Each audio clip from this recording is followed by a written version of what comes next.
Hoje, na bancada desportiva, estamos à conversa com António Tadeia, que é jornalista profissional há mesmo muitos anos, há mais de 3 décadas, desde 1988, quando, pelos vistos, se entusiasmou tanto com os textos que fazia sobre o futebol internacional que escrevia na capital, que começou a faltar às aulas do curso de Comunicação Social na Universidade Nova de Lisboa. António, e em jeito de início de conversa, até porque mais à frente vamos também falar das suas ligações a Montemor Novo, ligações familiares a Montemor Novo, como é que se deu então esse pontapé de saída para a sua entrada neste mundo do jornalismo desportivo? Olá, boa tarde, Paulo, boa tarde a todos os que estão a ouvir.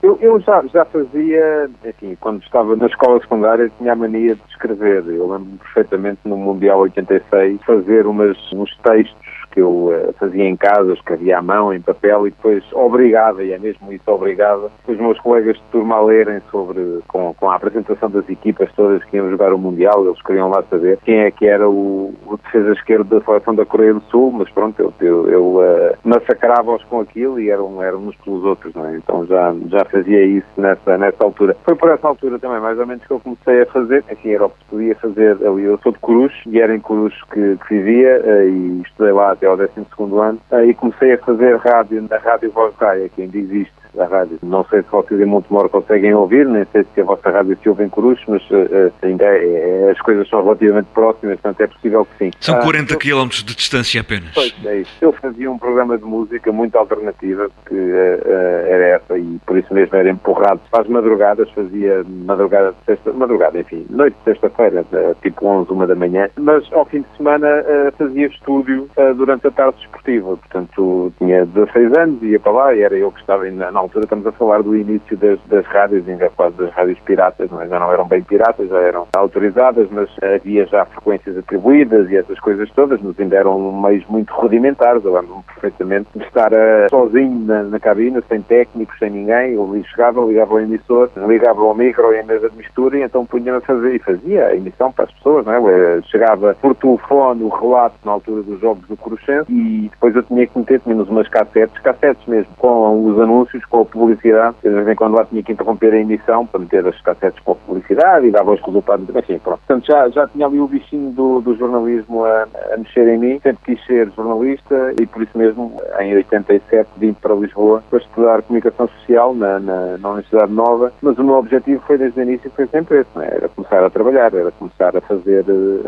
entrar no mundo do trabalho, fazer aquilo que os meus ídolos da altura, que eram tanto os jogadores como eram os jornalistas, não é? Faziam. E quando tive uma primeira oportunidade para começar a escrever, na altura como colaborador da capital para a área do futebol internacional, não a quis desaproveitar e investi muito nisso. Passados uns meses estava no Expresso e pronto, depois foi por aí fora. E, pelo que sei, os relatos de rádio, os comentários foram também das razões que o levaram a ser jornalista. Eu gostava muito de ouvir, nunca fiz relatos, foi coisa que nunca, enfim, fiz comentários. Na altura, enfim, eu era miúdo, se calhar não me levavam muito a sério. Lembro-me de fazer até inclusive comentários de hóquei em patins na rádio, e alguns jogos de futebol. Lembro-me de ter uma situação um bocado chata, porque estava a fazer os comentários para a rádio e de repente puseram a emissão da rádio no sistema sonoro do campo da Horta da Nora, onde estava a jogar o Coruchense, e a pessoa na volta está ali e está a ser um bocadinho menos simpático para com um jogador ou com o outro, e eles estão no jogo e estão a ouvir.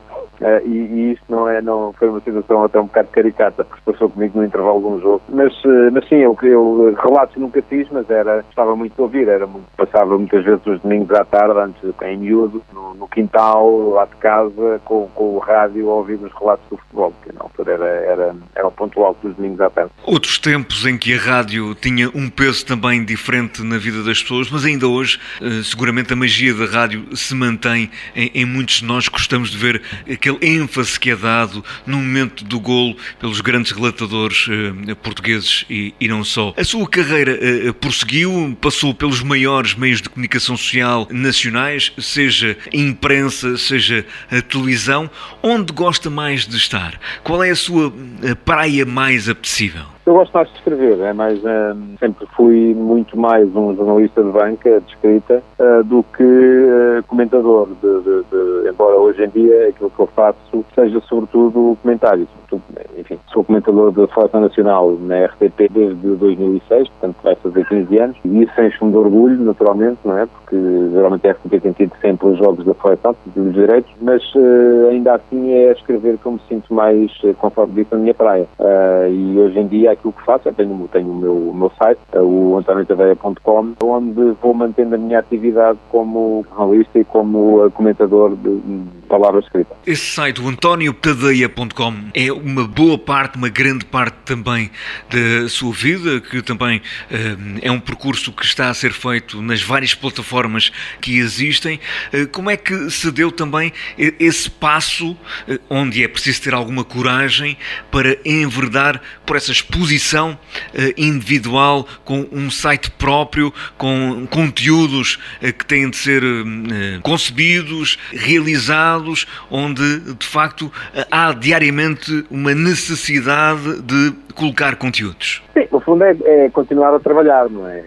A questão no jornalismo em Portugal é que as carreiras são carreiras mais rápidas. E eu comecei a escrever na Capital como colaborador em 88, depois fui por aí, fui para o Expresso, estive no Expresso até 94, do Expresso para o Público, do Público 94, 99, no Público já fui editor de desporto, no Record fui editor de Internacional, depois editor de Benfica e Sporting, depois chefe de redação adjunto, depois editor da revista da Record 10. Na altura saí, passei um bocadinho pelo Correio da Manhã como chefe de redação, porque era da mesma empresa, não é? E foi sobretudo por isso. Tive uma primeira experiência nessa altura como freelancer, mas depois quando voltei aos jornais, em 2009, para o jogo, já fui para fazer parte da direção, como diretor adjunto. Estive no Record como diretor adjunto também. E a partir também da altura, quando a pessoa chega, parece que chega lá ao topo, não é? E salta por cima, não é? E depois já não tem neste momento, eu quando criei o meu site, antoniotadeia.com, foi porque já não tinha mais cabimento nos jornais, não é? A pessoa quando, infelizmente a coisa funciona assim. A pessoa quando chega a uma direção, depois quando essa direção, por várias razões, acaba o seu trabalho, a pessoa deixa de ter espaço nos jornais. E nessa foi uma altura em que eu comecei a perceber o que é que podia fazer, não é?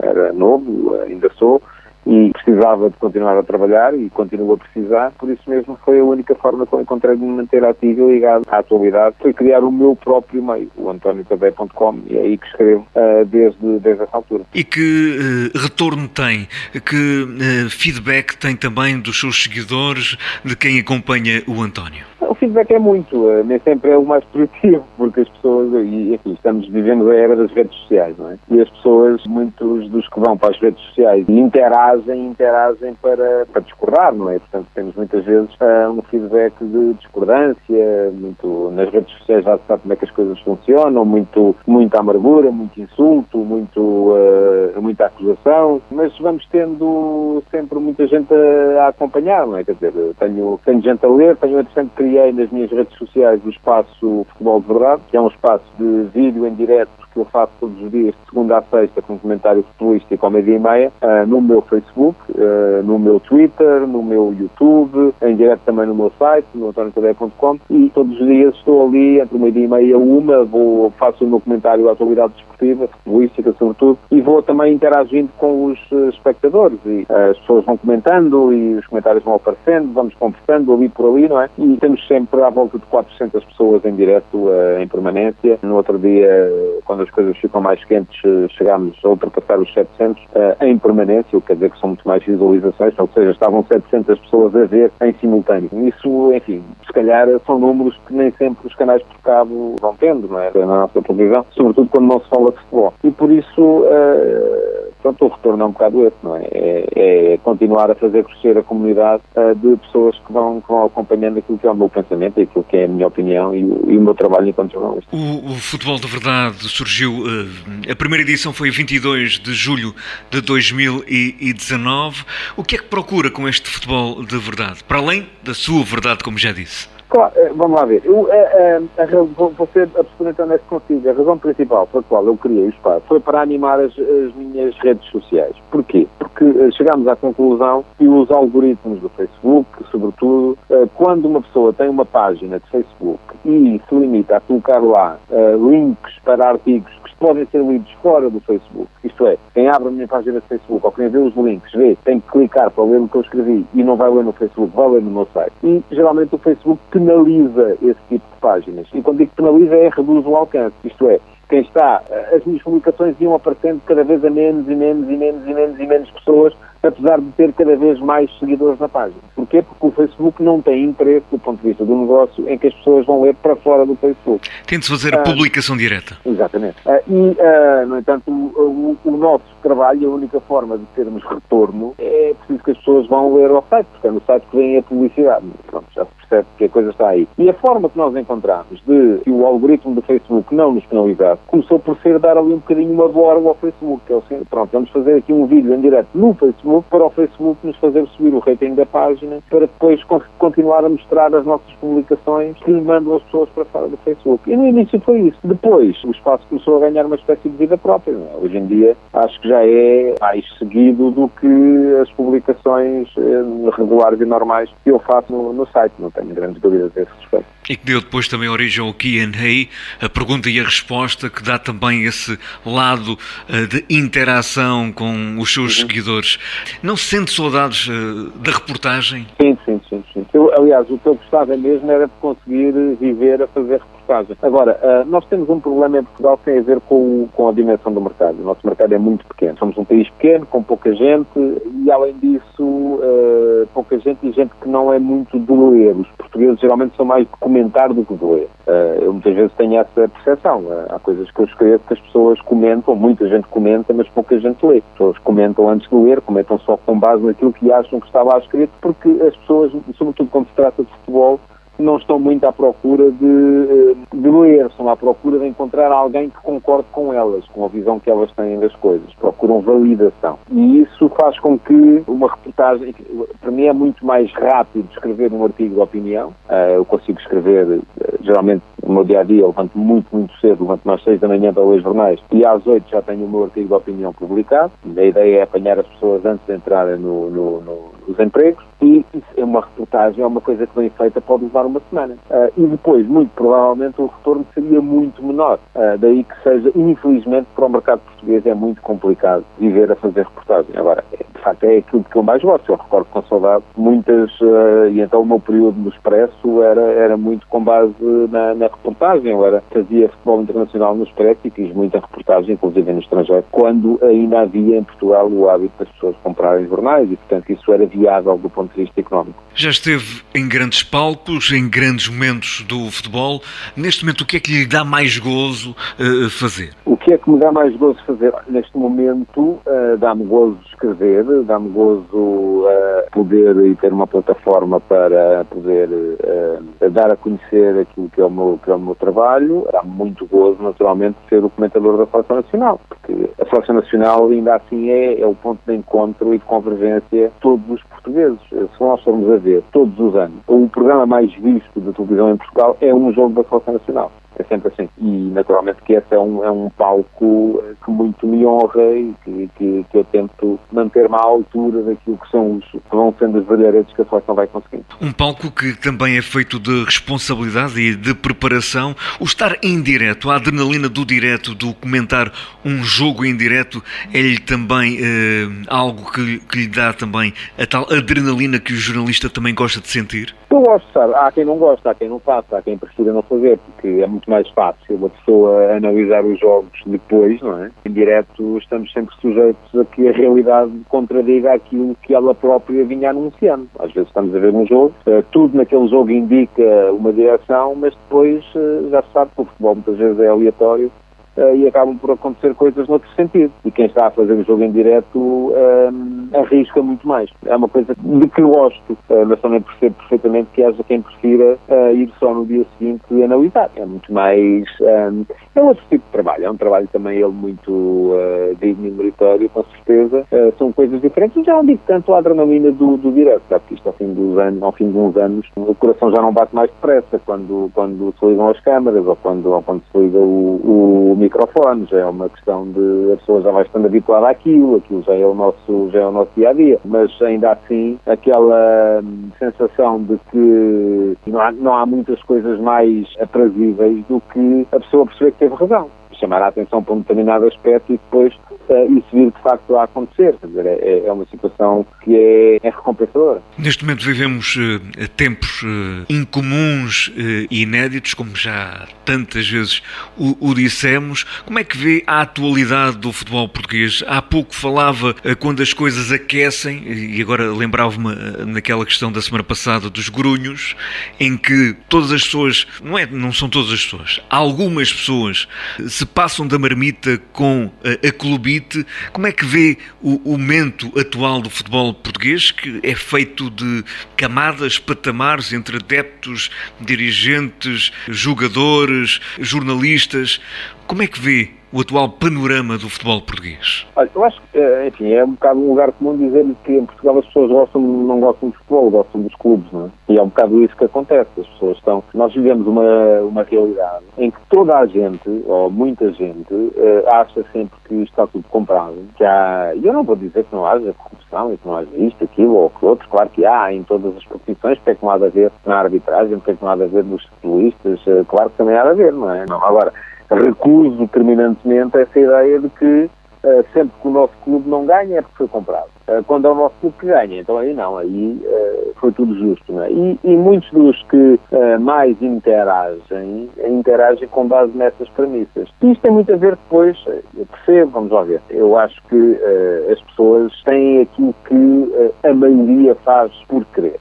Porque, se formos a ver, a maior parte das televisões, não é o caso da RTP, porque a RTP é estatal, é serviço público, mas a maior parte dos canais de televisão são negócios, não é? São feitos para as maiorias, são feitos para conseguir pagar salários no final do mês. E se aquilo que as pessoas querem são programas com adeptos dos clubes, às vezes a insultar-se uns aos outros, é isso que as televisões vão dar às pessoas, não é? E isso, o que é que isso vem causar?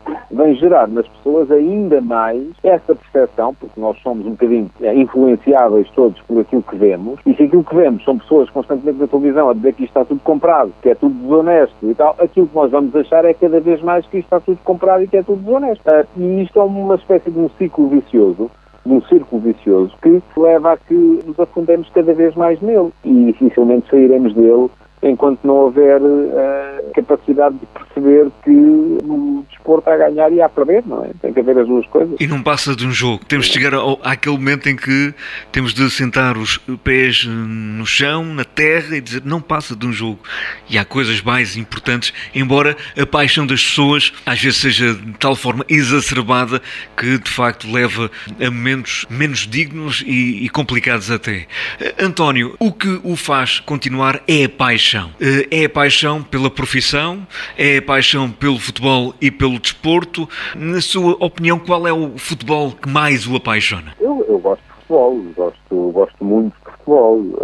Sabe que aquilo às vezes penso o que é que me levou a seguir este rumo. E aquilo que me levou a seguir este rumo foi, por um lado, um grande gosto pelo jogo, pelo futebol. Sempre gostei muito de futebol. Eu lembro-me de ir com o meu pai à bola desde miúdo. Na altura, eu tenho 50 anos agora, na altura nós não tínhamos futebol na televisão a toda a hora, como há neste momento. Quando havia um jogo era uma maravilha, era uma felicidade, mas pronto, gostava muito do jogo, colecionava os cromos. Aliás, o António é um maníaco dos cromos. Sou. Já não sou tanto, quer dizer, sou só daqueles dos atuais, já não acho piada nenhuma, precisamente porque já não são diferenciadores, quer dizer, eu hoje vou ao Google e tenho a imagem de todos os jogadores, portanto não preciso dos cromos para nada. Agora, há 30 anos não era assim, não é? Há 30 anos, se eu queria uma imagem de qualquer jogador, aquilo que eu tinha era o cromo, não é? Era a única possibilidade que tinha de lá chegar. Mas aliás, o António tem cromos desde os anos 30. Sim, fui comprando depois. Aquilo que estava a dizer, aquilo que me levou a seguir este rumo foi o gosto pelo jogo e depois aquela ideia de querer partilhar, e eu acho que isto tem a ver com personalidade, de querer partilhar opinião, partilhar informação, acho que muito da afirmação pessoal também, não é? Naturalmente, acho que sim, acho que ninguém vai para o jornalista se não quiser muitas vezes até impor a sua ideia aos outros, não é? Acho que é um bocado isso que leva as pessoas a seguirem este rumo na vida. Agora, se me perguntar o que é que eu gosto hoje, eu continuo a gostar daquilo que me levou a seguir este rumo, não é? Continuo a gostar de futebol, de desporto, de outros desportos, não só do futebol, mas também do futebol, e continuo a gostar de partilhar aquilo que são as minhas ideias e às vezes até de tentar impor aquilo que são as minhas ideias. Impor, enfim, não é pela via da força, naturalmente, é pela via do convencimento, porque acho que quem segue este rumo é sempre um bocado por causa disso. Quando olha para o passado, por exemplo, para um Brasil de 82, ou uma Holanda, a laranja mecânica e grandes seleções, ou como a Argentina, como já o disse, onde tinha o melhor jogador na pior seleção, hoje em dia encontra essa estética, esse brilhantismo nos dias de hoje? O Brasil de 82 era maravilhoso, mas eu vou-lhe dizer uma coisa muito honestamente, eu nesse Mundial estava a torcer pela Alemanha, portanto aliás, o Brasil-Itália, fartei-me de rir, aquele jogo em que o Brasil foi eliminado, os meus amigos brasileiros não me levem a mal, mas eu estava pelos italianos, os meus amigos estavam todos pelo Brasil. Eu também sou um bocadinho do contra nestas coisas. Vejo que está toda a gente para um lado, acabo por escolher o outro. Agora, olho para trás e vejo que aquele Brasil era uma equipa maravilhosa, como era a Holanda de 74, sobretudo, a de 68 já não tanto. E eu, aliás, no primeiro confinamento, onde vai agora fazer um ano, o futebol em Portugal parou e eu aproveitei para ver os jogos do Mundial de 74. E aquilo era porque eu nunca tinha visto o primeiro Mundial, foi o último Mundial que eu não tinha visto. De 88 já tinha visto algumas coisas, o de 74 não. É claro que eu olho para aquilo e são equipas maravilhosas, mas agora perguntando assim, o que é que eu hoje em dia sou tão capaz de gostar de ver uma equipa do Guardiola como uma equipa do Mourinho. Não faço grandes distinções aí, aliás até dizia, não tanto as equipas do Guardiola, mas aquela seleção espanhola que foi campeã da Europa e do mundo, a mim aborrecia-me de morte, porque aquilo era preciso uma grande maestria técnica e tática para ser capaz de fazer aquilo, sem dúvida nenhuma. Mas a mim aborrecia-me, era um jogo chato. Eu gostava mais do jogo explosivo do Mourinho. Prefiro sempre o jogo mais explosivo do Liverpool do Klopp do que o jogo mais técnico e mais posicional e com mais maestria do Manchester City do Guardiola. Reconheço muito mérito aos dois, mas em termos de gosto, gosto mais de um futebol mais movimentado do que de um futebol mais pausado. Sim. E entre a estética e a eficácia, onde fica? Isso acho que são dois conceitos que podem ser articulados, não é? Prefiro estética e eficaz, ou uma eficácia estética. Até porque futebol sem golos não tem festa. Sim, mas aí só agora se me falar de eficácia defensiva já não há golos, não é? Portanto, eu acho que isso nós muitas vezes há razões mais emocionais que outra coisa qualquer que nos levam a preferir que ganhe uma determinada equipa e não outra. Porque depois a estética, aquilo que é bonito para um é feito para outros e vice-versa. Há uma coisa que o António Tadeia defende, que é o jornalista não tem clube. E hoje em dia, com a história das televisões sobretudo, onde há aqueles adeptos que fazem aquele brilhante espetáculo, muitas vezes tão degradante, ainda mais importante é esta filosofia, esta maneira de estar. Entende que cada vez mais devia-se defender esta noção do jornalista não ter clube e manter a sua postura isenta? Sim, eu sou absolutamente convicto disso. Eu em tempo já cheguei a revelar a minha preferência clube, 15, 16, 20 anos, não sei. Mas era outro mundo, não é? Era um mundo em que não havia internet, não havia Facebook, não havia Twitter, não havia insultos, não havia nada dessas coisas e a credibilidade do jornalista não dependia disso. Há uma coisa que as pessoas têm que perceber. Eu tenho clube, como você tem clube, ou há um clube que eu gosto mais, como toda a gente tem um clube que gosta mais. Os jornalistas, tal como os juízes, tal como devem manter recato de opinião relativamente a isso. Porquê? Porque se as pessoas souberem, e as pessoas têm que ser capazes de perceber uma coisa. Eu tenho clube, mas quando estou a trabalhar é como se não tivesse. E isso quem já passou por aqui, como acredito quem já foi árbitro, quem já foi juiz, quem já foi, seja o que for, a este nível, compreende que há um chip aqui que liga e desliga. E não tenho dúvidas nenhumas disto que estou a dizer. Quando estou a trabalhar sou absolutamente isento e imparcial. E, portanto, não há nada que possa influenciar aquilo que é o meu trabalho que esteja relacionado com aquilo que é a minha preferência clubística, porque ela, quando estou a trabalhar, está absolutamente desligada e não é em segundo plano, é em milésimo plano. Agora, o que é que pode acontecer? E há quem diga isto, mas então se é assim, mais vale as pessoas dizerem e já sabemos todos o que é que está. Eu acho que não. Porque depois as pessoas não são capazes de entender este desligamento e acham que a pessoa, e vão sempre achar que a pessoa, quando está a trabalhar, vai estar condicionada pela questão da clubite, e não está. E isto só vai fazer com que, como há muita gente que confunde, acha que os adeptos dos clubes que vão aos programas de televisão são os jornalistas, e acham que os jornalistas, se disserem que são deste clube ou daquele ou do outro, se vão comportar como se comportam os adeptos do clube que vão aos painéis de televisão. E isso não é verdade. Portanto, eu acho que se as pessoas souberem qual é o clube dos jornalistas, isso acaba por prejudicar aquilo que é o trabalho dos jornalistas. E, aliás, eu até sou contra a ideia dos jornalistas de informação geral divulgarem a sua preferência clubística, porque um dia podem ter que entrevistar um presidente de um clube, um jornalista de economia, um dia pode ter que entrevistar um presidente do clube.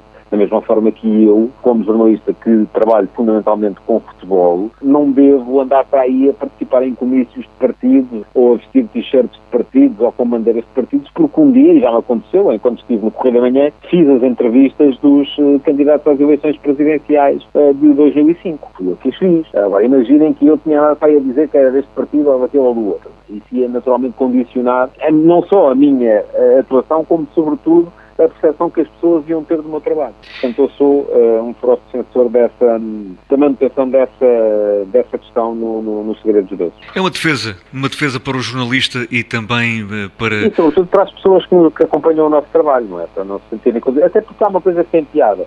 Eu quando, e já não faço isso há muito tempo, por acaso, mas aqui há uns tempos fiz, e foi, a coisa ficou on fire, na minha página de Facebook. Estavam sempre a dizer, porque este é daquele, aquele é do outro, e eu disse assim, olha, vamos fazer assim. O senhor vai dizer aí o nome de 10 jornalistas e vai dizer os clubes de que eles são. E se acertar os 10, eu digo-lhe que acertou os 10. E ninguém acertava mais que 6. As pessoas, enfim, eu já fui acusado, com base no mesmo texto, de ser do Benfica, do Sporting e do Porto. Com base no mesmo texto. Porque eu aí sou defensor daquilo que eu chamo a teoria do triângulo. Porque em Portugal são 13 os clubes com mais implantação social. Há um triângulo, em cada um dos vértices estão os adeptos de cada clube. E nós estamos no meio. Ora, quem está no vértice do Benfica olha para nós no meio e vê-nos muito próximos dos outros dois vértices. Mas quem está no vértice do Sporting vê exatamente a coisa no sentido inverso. E quem está no vértice do Porto, exatamente igual. Portanto, mas nós estamos lá no meio. Parece sempre que estamos mais próximos dos outros, mas estamos no meio. É que o jornalista desliga o seu chip de adepto, mas os adeptos nunca desligam o seu chip também de adepto, e claro. Isso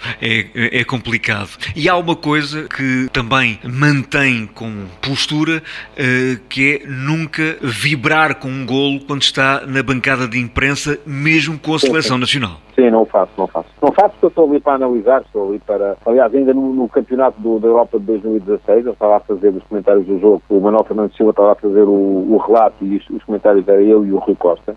E, enfim, o narrador tem de vibrar, porque já é uma missão um bocadinho híbrida entre o jornalista e o entertainer. Não se percebe muito bem quando é que ele é uma coisa e quando é que é outra. O Rui, que não é jornalista e é antigo craque da Seleção Nacional, naturalmente, quando o Éder marcou, gritou, deu um salto e tal, e eu tive que me manter ali, impávido e diferente, porque eu estou lá para analisar com outra perspectiva, uma perspectiva mais fria e não tão emotiva. E isso muitas vezes também faz com que as pessoas levem a mal. Você parece que quer que a seleção perca. Não quero, eu gosto que a seleção ganhe, mas ali estou a fazer o meu trabalho. É o foco.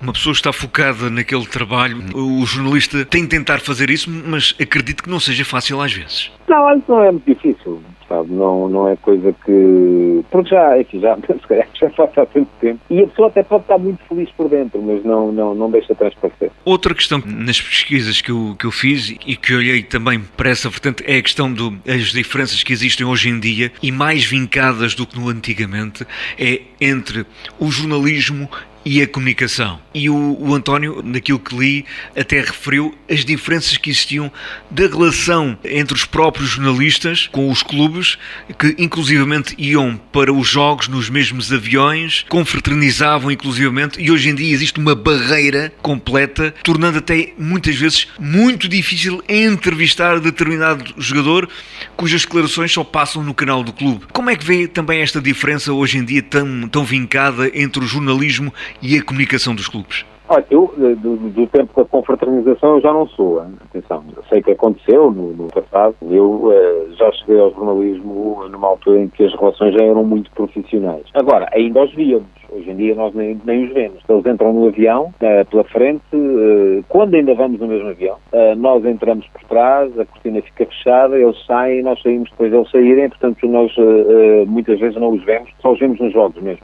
E eventualmente na possibilidade de haver uma conferência de imprensa. Pronto, as coisas mudaram, não é? Os clubes passaram a ter a noção de que podem controlar aquela informação e então fazem tudo através dos seus canais, onde aquilo há um guião, não é? Há as perguntas, há as respostas e não são feitas perguntas que não devem ser feitas e se calhar ser dada uma resposta que não deve ser dada, ela é cortada e editada e não passa. São coisas diferentes. Não vou dizer que um trabalho é melhor do que o outro, que um trabalho é mais sério do que o outro, não tenho essa pretensão, mas os trabalhos são diferentes e é bom que as pessoas percebessem que são de facto coisas diferentes. Agora, é uma pena de facto porque deixámos de ter qualquer possibilidade e isso torna mais difícil fazer reportagem, torna mais difícil fazer entrevistas. Hoje é praticamente impossível fazer uma entrevista. Deixámos de poder acompanhar os treinos, coisa que ainda se fazia quando eu comecei a carreira e nós sabíamos mais sobre as equipas do que se sabe hoje. Hoje não se vê os treinos, na altura nós víamos, portanto não sabemos quem é que está a treinar bem, quem é que está a treinar mal. Hoje em dia é absolutamente impossível saber seja o que for das equipas a não ser aquilo que vemos nos jogos. O que torna o trabalho do jornalista de facto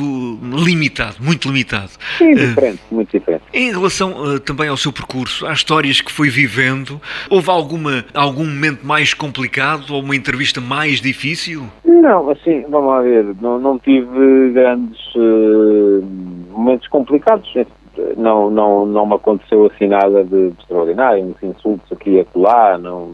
Às vezes as pessoas perdem um bocado a cabeça e descarregam e nós temos que ter a capacidade de ouvir e fechar e deixar passar. Mas não tenho assim.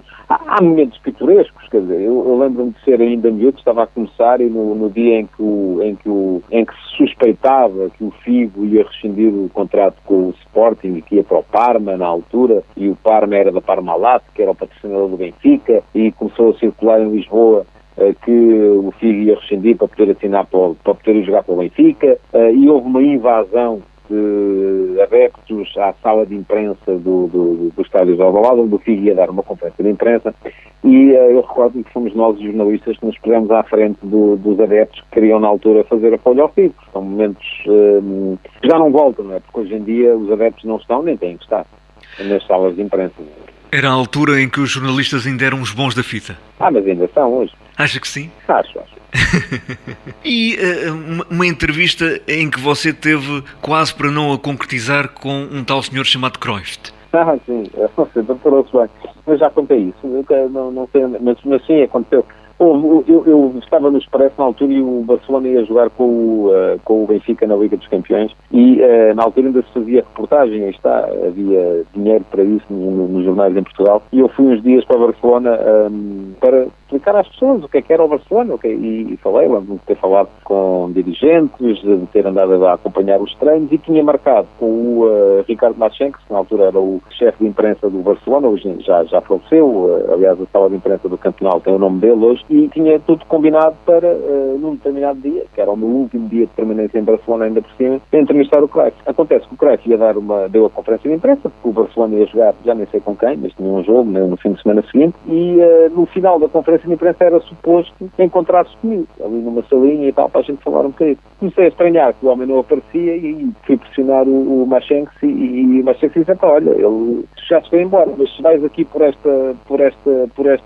túnel e vem lá assim ao apanhas no parque de estacionamento. E eu lá fui a correr para ali afora e quando o vi ao longe quase que encostei à parede e foram ali 5 minutos, não sei quanto tempo é que foi uma coisa muito a correr, mas onde aprendi muita coisa, porque o Cruyff já pensava muito à frente daquilo que se pensava em Portugal nessa altura. Sendo que uma das coisas que o Cruyff lhe disse foi que a bola não só anda mais depressa que um jogador, como não se cansa. Exatamente. Era um bocadinho a base do jogo do Barcelona, não é? Aquele jogo a 2 toques de circulação de bola, enquanto em Portugal ainda se corria muito com a bola nos pés, e ainda hoje há muita gente que faz isso. E um momento em que, como é óbvio, um jornalista também se engana, também comete erros. Quem não os comete é porque, de facto, também não se expõe ou não trabalha. Esses momentos em que há esse engano, como é que gera também esses erros, muitas vezes cometidos em direto? Aí já me aconteceu algumas vezes também, sim.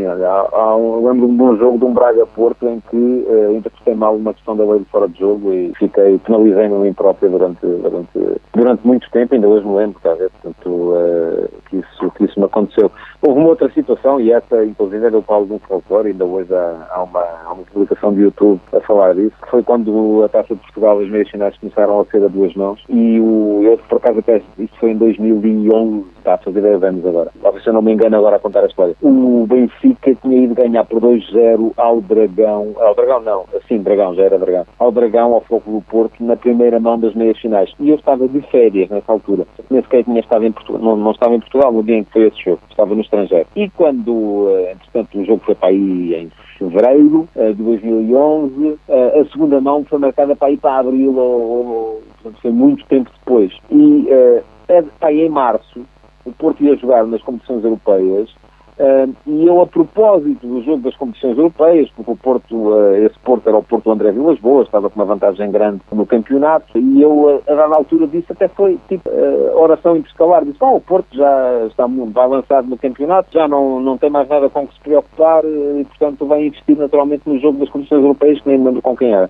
E obviamente alguém me pegou naquilo, dizendo, este gajo já acha que o Porto já foi eliminado da Taça de Portugal. E eu, não, aquilo que na minha cabeça o Porto já tinha sido de facto eliminado, mas não era por não ter hipótese de ganhar na segunda mão, era porque não havia sequer segunda mão. Já tinha sido há muito tempo, mas pronto, claro, houve segunda mão, o Porto até ganhou esse segundo jogo por 3-1 e acabou por se apurar para a final, mas não foi de forma alguma, foi um erro, claro que foi um erro, mas não foi de menosprezo, foi mesmo de esquecimento que havia ainda uma segunda mão, que era uma coisa relativamente nova ainda na Taça de Portugal. Mas depois os jornalistas são logo torcidados, não é? Com esses pequenos, claro. Com esses lapsos que... Para muita gente é a prova de que eu sou antiportista. Como há outros que acham que eu sou anti-benfiquista e outros que sou anti-sportinguista. O tal triângulo. Claro. E o jogo da sua vida? Qual foi o jogo que viveu de facto como adepto, em que o viveu de forma mais sentida? Como adepto? Como adepto ou como jornalista? Daqueles jogos já não tenho a possibilidade de ser adepto num jogo há muitos anos, não é? Aquelas coisas que se perdem. E sente saudades? Quando se escolhe esta carreira, sim, eu gostava de ir à bola com o meu pai, gostava de eventualmente fazer com o meu filho aquilo que o meu pai fez comigo, que era poder ir com o futebol, mas não posso, porque geralmente estou a trabalhar quando há jogos, e portanto jogos como adepto não tenho. Há jogos que me marcaram, naturalmente, a final do Europeu 2016 é um desses jogos. O Inglaterra-Portugal do Euro 2000 é outro, eu estava lá a trabalhar em Eindhoven, estivemos a perder 2-0 e ganhamos 3-2. Os jogos de seleção, estive no melhor e no pior, estive no Mundial de 2002, naquele famoso jogo em que Portugal perde com a Coreia, ou no jogo em que Portugal perde com os Estados Unidos, estava lá, como estive no Mundial de 2014 no Brasil, também fomos eliminados na primeira fase, mas também estive em várias situações em que chegámos longe, não é? Como adepto, olha, marca-me Portugal-França da meia-final do Europeu de 84. Lembro-me perfeitamente onde estava e o que estava a fazer, quando a Seleção Nacional estava a ganhar por 2-1 e mesmo no final acabam por perder 3-2, nem sequer aos penaltis fomos. De forma mais fria e até divertida foi a final da Liga dos Campeões de 99, aquele jogo em que o Bayern está a ganhar por 1-0 aos 90 minutos e perde por 2-1 com o Manchester United. É isso que nos faz gostar de futebol, a incerteza, não é? É também isso, sim. É um dos muitos fatores. Mas um momento que o mais arrepiou-se, ou um dos que mais o arrepiou, não foi com o futebol, foi com o hóquei em patins. Foi com o hóquei em patins. Sim, eu gostava muito de hóquei em patins. Mundial de Júniores com o Vítor Hugo. Sim, eu lembro-me dos relatos do Fernando Correia na altura na rádio comercial. E eu na altura, a história que eu contei, que é verdade, é que me lembro de um golo, ou de golo, da forma como ele gritava aos golos, que era uma coisa que, enfim, me enchia as medidas.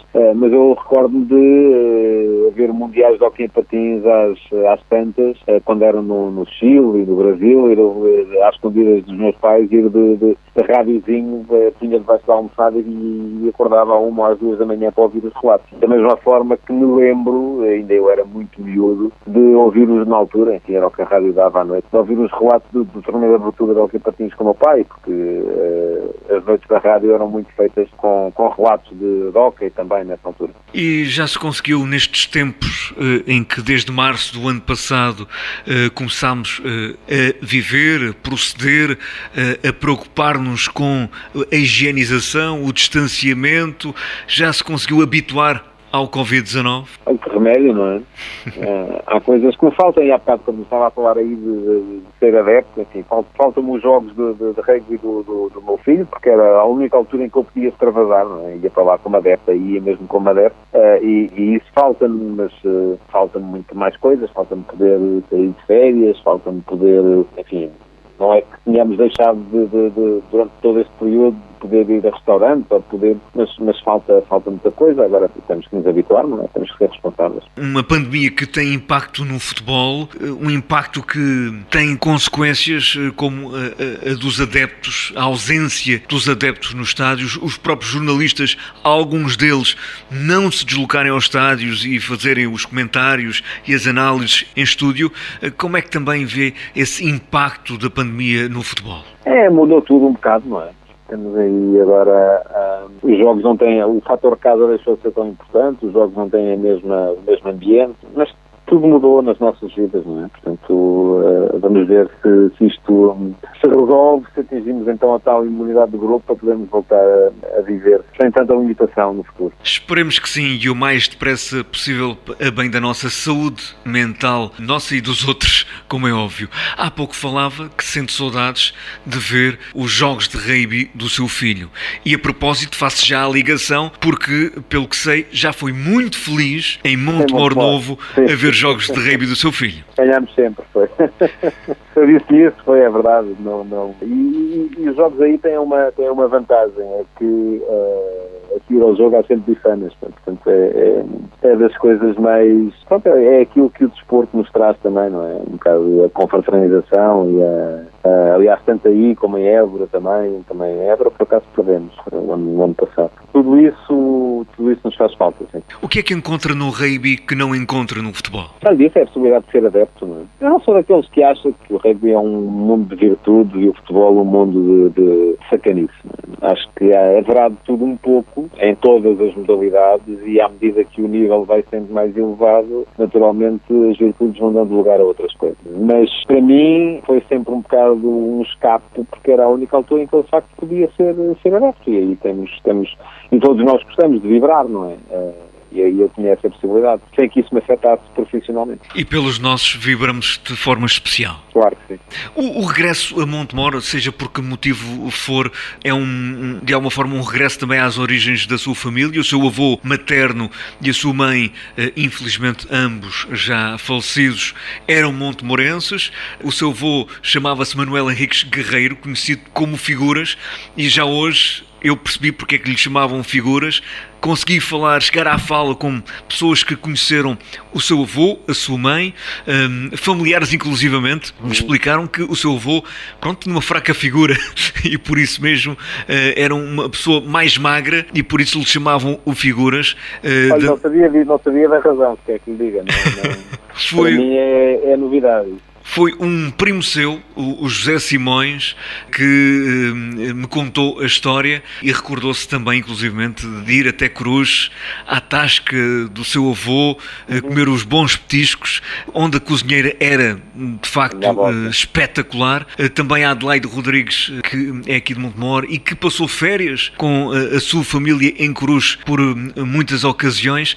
Do seu avô, da sua mãe, o que é que eles lhe falavam de Montemor? Sabe, eu era muito miúdo E a minha mãe também veio muito cedo para Cruz. Não sei dizer exatamente com que idade, mas era criança ainda, portanto a minha mãe não tinha muito para me falar sobre Montemor. E o meu avô faleceu, eu tinha 16 anos, portanto também não é que me pudessem dizer grande coisa sobre Montemor. Agora tenho do meu avô recordações. O meu avô era o meu principal cúmplice na minha maluqueira dos cromos, não é? Porque aquilo funcionava assim, eu ia a pé para a escola quando era miúdo, ainda mesmo na escola primária, passava sempre lá pela tasca do meu avô, ia lá sempre dar um beijinho e recebia sempre uma moeda.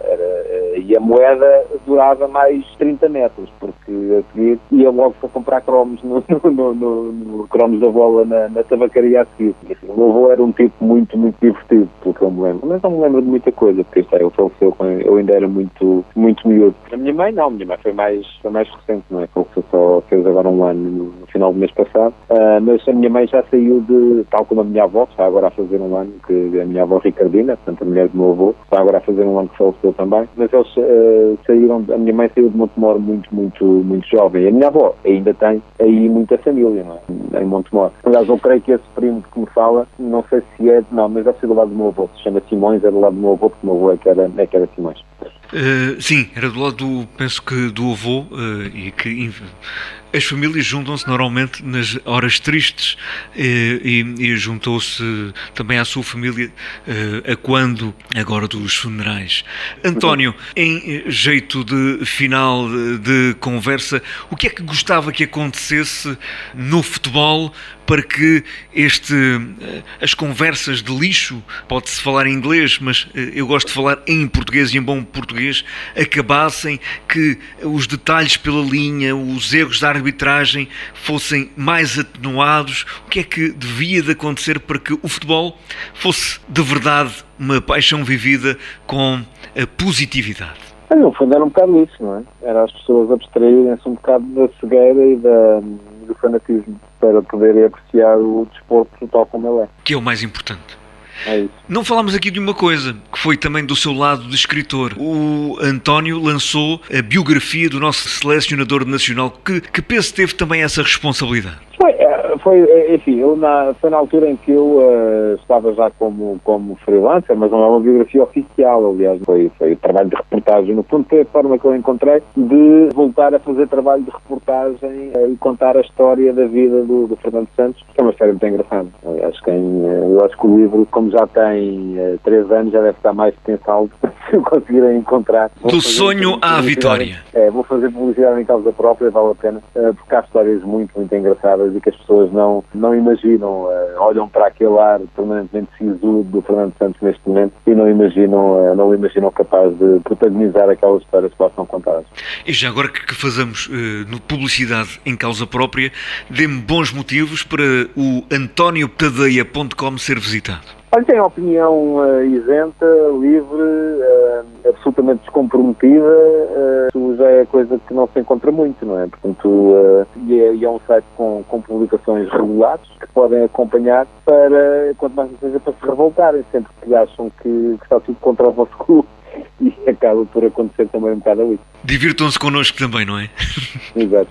António, foi um prazer conversar consigo, olhar também para o seu percurso, perceber aquilo que pensa, a sua postura, que é feita de facto, isenção, tranquilidade e foco naquilo que é o seu trabalho. Agradeço mais uma vez a sua disponibilidade e ter estado connosco. Muito obrigado, então, e um abraço para toda a gente aí em Montemor.